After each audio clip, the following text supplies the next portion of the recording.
The existing translations were mainly of early poems, yeah? And that created here and in America, and it created, this particular selection created this image of her as a deeply lyrical, emotional feminist poet. In fact, as probably quite a few of us know here, yes, she was very political poet, mainly, and that's why what we selected, was largely later poems, they are all after 34 and to the end, 1934 and to the end. The last one, I think, she wrote just before she returned to Russia. За этот ад, за этот бред пошли мне сад на старость лет. На старость лет, на старость бед, рабочих лет, горбатых лет. На старость лет собачьих клад, горячих лет, прохладный сад.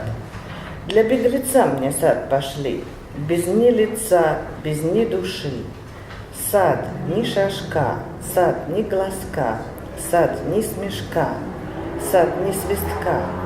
Без ни ушка мне сад пошли, без ни душка, без ни души.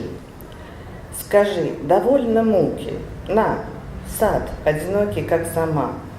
Но около и сам не стань, сад, одинокий, как ты сам. Такой мне сад на старость лет, тот сад, а может быть тот свет. На старость лет моих пошли на отпущение души. Longing for a garden. Oh, this torture, this madness.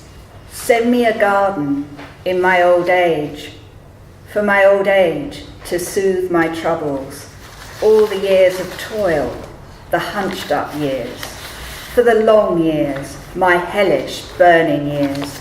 Allow me one treasure, a cool shady garden. Lead me to this haven, fit for a fugitive, an oasis of solitude, not a single soul. Pathways and not a single footstep, bushes and not a spying eye, grasses where no one hides, borders and no confines. Say to me, you have suffered enough. Enjoy this place, lonely as yourself. Dear God, not even you'll be there. A garden God as lonely as you are. A lovely garden for my old age. To walk in that summer garden, or perhaps to stroll in the next world. A garden for the freedom of my soul. Thank you, that's really beautiful. Really beautiful translation. And it is, I don't know if you could hear, it is very, very different as a poem, but what do you think, I suppose, what was it essential that you felt you had to keep in your translation? I think the sense of pain and the fierceness of it. I think my first attempt was rather gentle, and Veronika, you said there's nothing gentle about Tsvetaeva. So at that moment I threw gentleness out of the window. And my own style can be quite gentle, so that was a big move for me.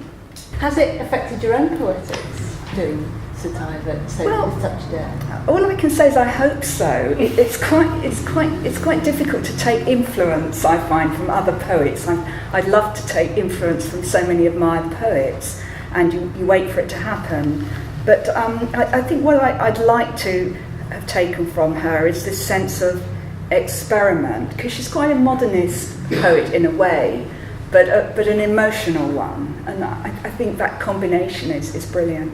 She's an extraordinarily, we talked about how she's a very formal poet, and unless you speak Russian, it's quite hard to explain the degree that she works, a formal experimentation, the way that she sort of takes words apart and puts them into, Russian words can be chopped up into their constituent bits, and she uses the bits, and then it's a bit like one of those games, those kids' games, you've got lots of blocks and you have to move them down. in order to make a pattern work. And Tsvetaeva seems to be doing that a lot, doesn't she? She like, уединение, грудь, уйди, just all these bits, and then they sort of resolve in the last line. And I was wondering how you tackled that. English hasn't got that particular potential, and I wondered how you kind of, I think, found equivalence really, or compensated. Sometimes we call it compensation for that level of intricacy. Yeah. What do you think about? Well, we were trying to, as I said, we didn't try to recreate it. We tried to recreate the meaning of the form.